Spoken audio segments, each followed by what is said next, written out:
Ayan itong kabliwan natin, oh. Tinali ko yung mga dilis para pagka hindi na ubos, hindi ko na kailangan halong patimpad yan.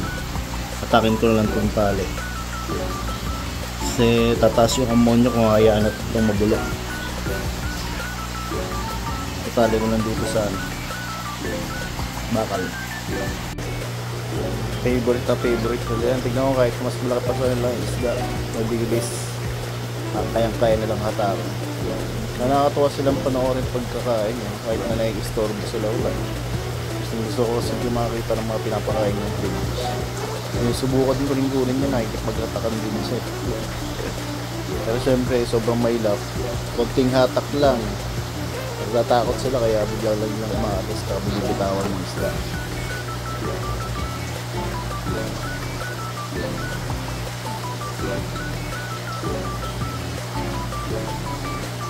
Takot naiwan sa dalo kaya lumabas kasi plus yung cellphone natin.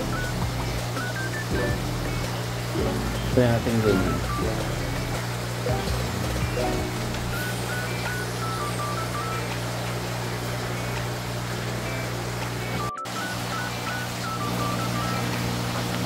gawin natin ito na pag-ulan ko.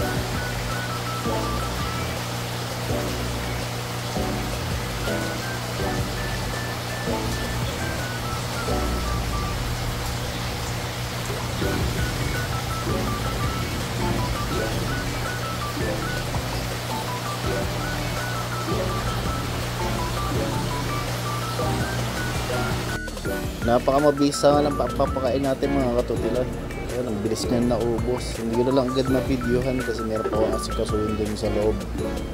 Kung mapapanood nyo lang personal, matutuwa din kayo. May kita kung paano kaliliksi magtakas ng mga pagkain sa mga kasama nila.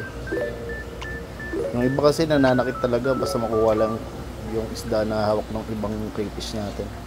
Pero kadalasan tinatakas din agad tapos pinapasok side sila doon nila mumukbang eh. Food trip pa nagagawa na. Alright, food trip. Mga isda nating gapi tsaka mole, oh. Binibirada yung isda din nila, oh. Kanibalism eh.